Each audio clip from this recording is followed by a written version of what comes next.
গরম বাড়ছে কারণ সবুজ কমছে। তীব্র তাপপ্রবাহের একদম সহজ সমীকরণ এটি।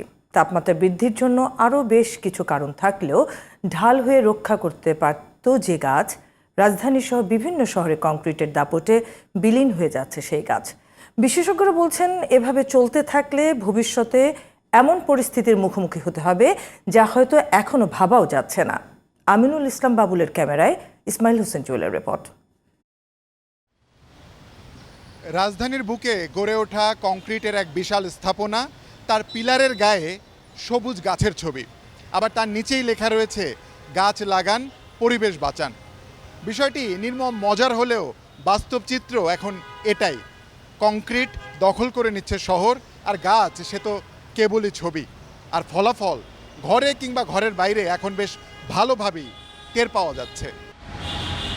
তীব্র গরমে কর্মব্যস্ত জীবনে যখন হাঁসফাঁস লাগে, মন হয়তো চায় গাছের ছায়ায় একটু জিরিয়ে নিতে, কিন্তু কংক্রিটের শহরে সে সুযোগ এতটাই কম যে সবুজ খুঁজতে খুঁজতেই আরও ক্লান্ত হয়ে যেতে হয়।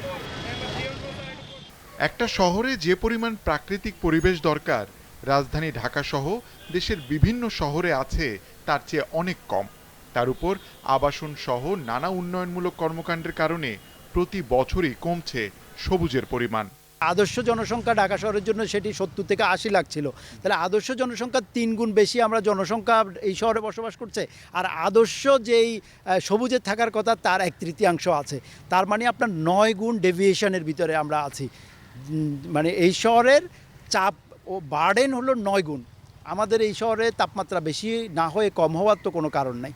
গবেষণা বলছে, ঢাকায় যেসব এলাকায় গাছপালার পরিমাণ বেশি, তার তুলনায় গাছ কম এমন এলাকায় তাপমাত্রা 4 থেকে 5 ডিগ্রি বেশি।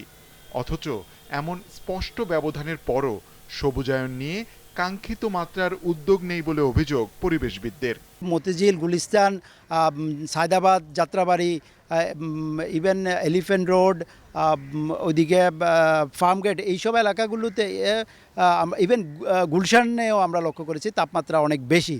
তুলনামূলকভাবে আমরা রমনা পার্কের আশেপাশে, বোটানিক্যাল গার্ডেনের আশেপাশে এবং পিলখানা, ক্যান্টনমেন্ট, ওইসব এলাকাতে তাপমাত্রা অন্তত 4 ডিগ্রি কম আমরা পাচ্ছি। সো একদম ক্লিয়ার ডিফারেন্স দেখা যাচ্ছে যে একটা এক্সট্রিম ওয়েদারের ভিতরে আমরা যাচ্ছি, এবং যেখানেই জলাভূমি এবং সবুজের উপস্থিতি নাই সেখানে এটা মোর এক্সট্রিম হয়ে যাচ্ছে। বিশেষজ্ঞরা বলছেন, যে পরিমাণ গাছ এখন আছে তা রক্ষা তো করতেই হবে, সেই সাথে গরমের এমন তীব্রতা থেকে বাঁচতে আগামী কয়েক বছরে গাছের পরিমাণ বাড়াতে হবে কয়েক গুণ। গ্রীষ্মকাল অর্থাৎ এপ্রিল এবং মে মাস এলেই সবার মনে পড়ে যায় শহরে তো সবুজের পরিমাণ কমে গেছে, গাছ লাগাতে হবে।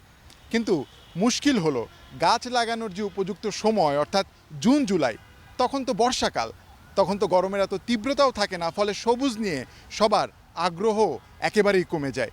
ফলাফল পরের বছর এর চেয়েও বেশি গরমের জন্য অপেক্ষা করা।